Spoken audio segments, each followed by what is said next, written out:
Welcome to the podcast Rise and Play. I am Sophie Vaux, your podcast host. I bring together leaders, entrepreneurs, fund makers, investors, and educators who are here to make a change in the industry. For a brighter and healthier future of the games we will make, and how we will make them. We're here to start a conversation because listening and asking the hard questions is sometimes enough to inspire change in us, to take the leap too. Let's begin. Module 1.6, Crystallize your team vision. So as we go forward in the hiring, before going to look into hiring specific individuals, it is very important that you have a strong idea of a team you are trying to build and not look at it again at individual levels, but as a whole. And what is important when you look at a team vision? First, understand your team values. What are the values that are very important for you in this team that will help execute your mission and vision? That's why I mentioned previously to really understand your personal values, because they will reflect in some ways in your team values and what you will look into candidates, individuals who will join your team. And second, beyond the team values, you want to look at the team composition. And I will go further into that. But team composition is really thinking about who do you need in the team, what are the skills, what are the different backgrounds, how many people, what level of seniority you want to have in the team. And then role priorities. So as you start to hire and you mapped out your team vision, what are the first roles you absolutely need at the beginning to get started? What are the roles that you will need one after another? And what are the roles that can come on a secondary level? So think of the most important roles that you need to get started and that will define as a point of reference your future roles and the future team members. And at last, it's a question I often had as well from people from the industry when building a team. When you look at the number of people you need at the beginning, when is it the right time to scale? Think about it. How many people do you need to get started to prove what you want to prove, to show traction for your MVP? And when is a good time to scale? From which point do you scale and which size? So think and map out all these elements when it comes to team values. What is the composition of your team? What are the priorities of the roles? And at last, what are the different stages that you will scale the team from a side of small size to bigger size? Let's go now in details about each point. So here I want to share about the team values, my own team values. And these are 4. These team values, I have had them for, I would say, quite a few years now. And they are derived directly from my own personal values and what I believe as a team, as a group, would give us the best chances to succeed in this industry, in this market, very competitive, as you know. And let me go one by one for each point. So growth mindset. For me, it's really important to have people who have really a mindset of learning, making mistakes, asking questions, asking for help, and really that passion and hunger for learning and grow. Because we're in an industry that moves really fast and evolves, I would say, if not months, but years, each year. And I expect people to know that there will be changes, that we have to change our way and revisit our way and question it and embrace it and be fine with that. And that's not for everyone. So this is one point that is very important for me. Second, intellectual humility. And also I'll detail more about that, what it means for me. But here it's really about understanding differences and different viewpoints in a group, respecting this and making it a strength by using different viewpoints when it's about making a decision, valuing other viewpoints and being critical when having a view or a solution about something that there might be different solutions and seeing the strengths of this. And it takes humility and intellectual humility to be able to admit that you may not be always right or may not have the ultimate truth, and it's more a collective intelligence that appears when you have a diverse group. My third value, team player.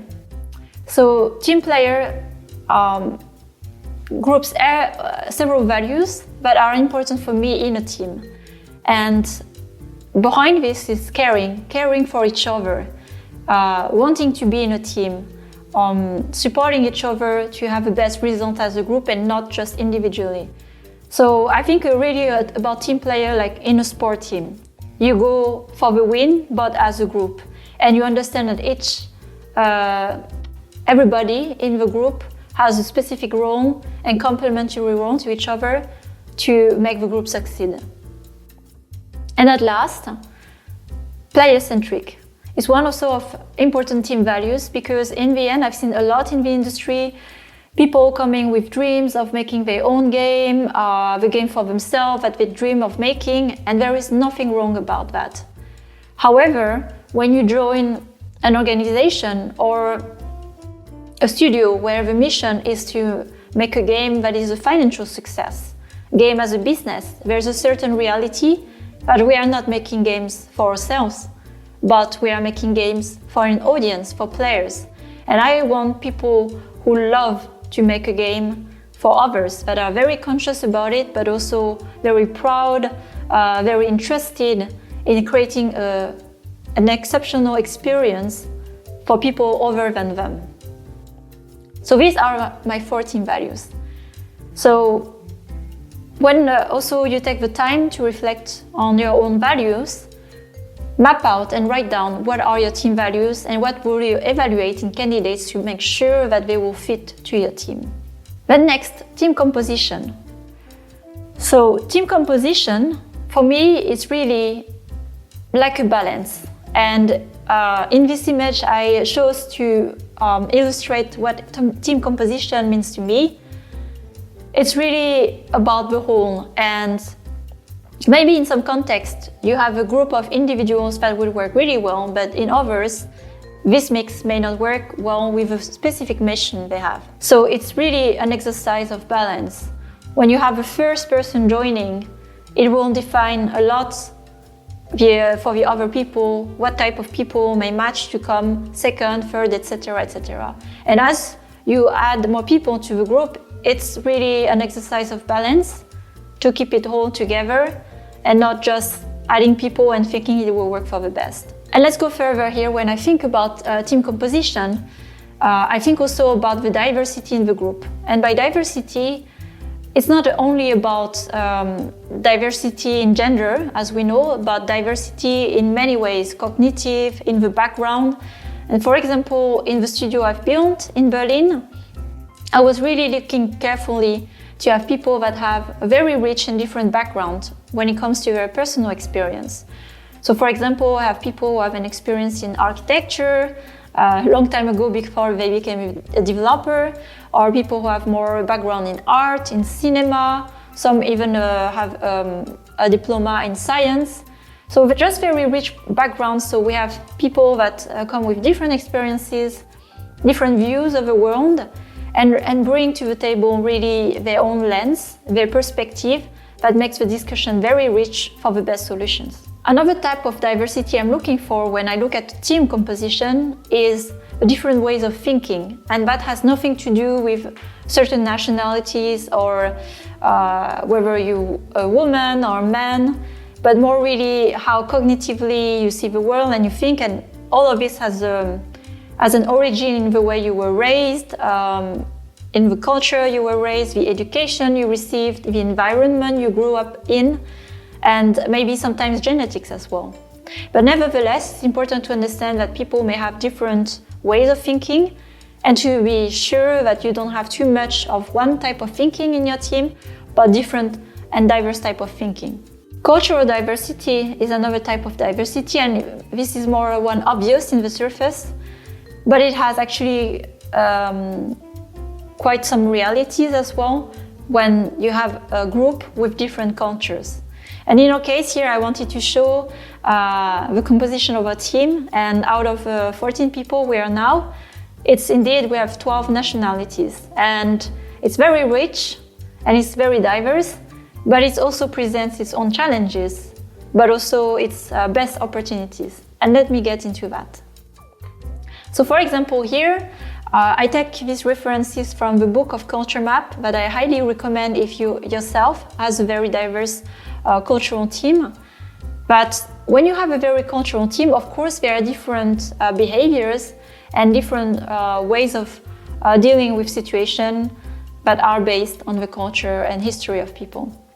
And it's very important as you grow a group like this to be aware about these differences. And here is just some example about how these differences can be. I don't know, in how you express yourself, how you're visible on a facial expression, or the words you use, even the open communication you can have, or it can translate as well in how you have conflicts. Is it direct? Is this indirect? Are you comfortable with conflicts? And that can be highly influenced by the culture. So be mindful and very aware of what it means in your team to also work with these differences, so it doesn't become a hurdle to work with a diverse team, but become a strength. And what about gender diversity as we get there? So gender diversity is quite also a big topic, as we know, in the industry. And that's why I wanted to touch this one as well. It's not the only one when I think about diversity, but I think it's important to look at it. And I want to look at it first really at the level of hiring and recruitment. And these are my statistics when I early recruited the team in Berlin a year ago. But I was really disappointed and actually really sad, but I didn't manage to recruit a good gender diversity in the team. And I asked myself, why is that?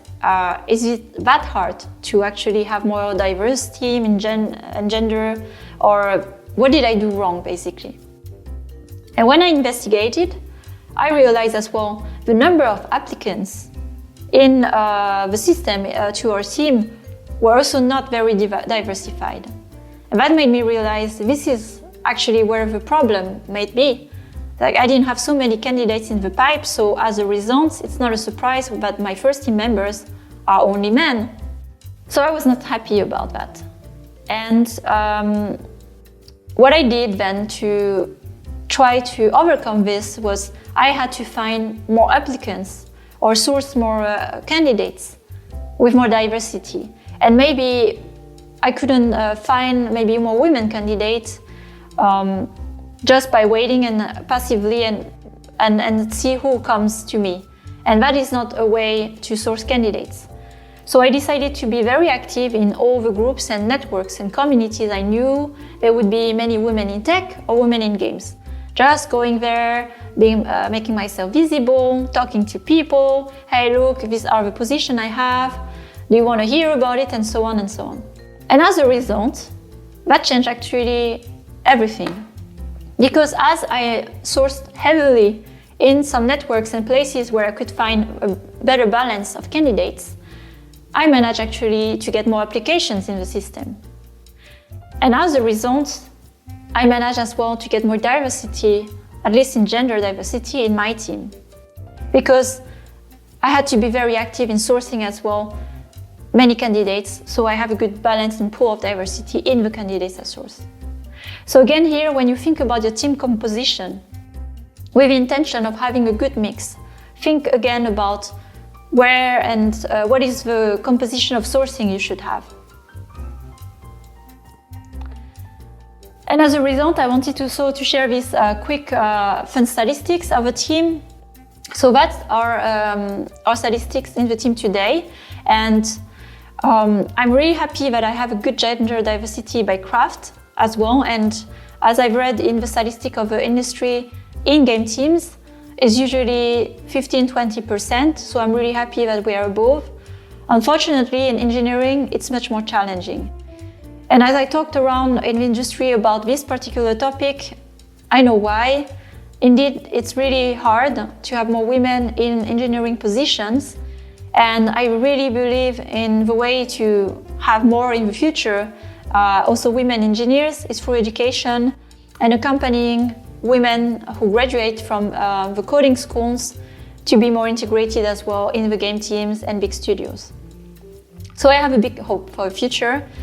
And for now, it is what it is, but I see already the change, and with many programs that help to be more inclusive to women, to encourage as well to program. And why does all of this matters? To have a group and think of a team composition and diversity. So here I want to give you an example that I took from the book Dream Team. But the problem when you have a group and everyone thinks the same way, have the same experience, same background, then everyone have the same obvious solutions. And it's good. It's a quick consensus. It's a way to really get quickly to an agreement and a decision. But in a context where, for example, in a very competitive market, you are looking to build something innovative, new, fresh, different, with the same group, with the same thinking, it is very hard to see other solutions, even better solutions.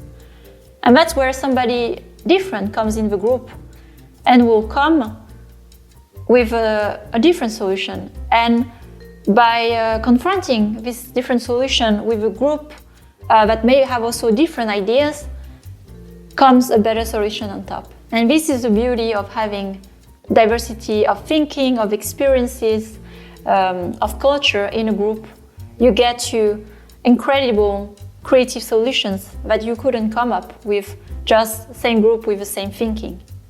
And here I want to show as well in a graph where you can get when you have diversity in a group. Because if a group is norming a little too much, well, everyone stays the same, conform, stagnates, and after a while, you know, in this world and in this market, if you don't innovate or create, you die as a company and as an organization. So it's really important then to stay really in what I see and call as a zone of possibility, where you have enough tension that it creates really that energy, positive energy of something new, something different, a very smart solution, but not too far that it would cause distraction. And that's where you want to get when you think of a team composition. Thanks for listening to this new episode of Rise and Play podcast. If you enjoyed the content and want to support what we're doing, rate and review the podcast, spread the word about it. If you'd like to contribute to the change too, reach out to me on LinkedIn for a collaboration. You'll find all the rest of the content on riseandplay.io, including my free masterclass on conscious leadership. Until the next time.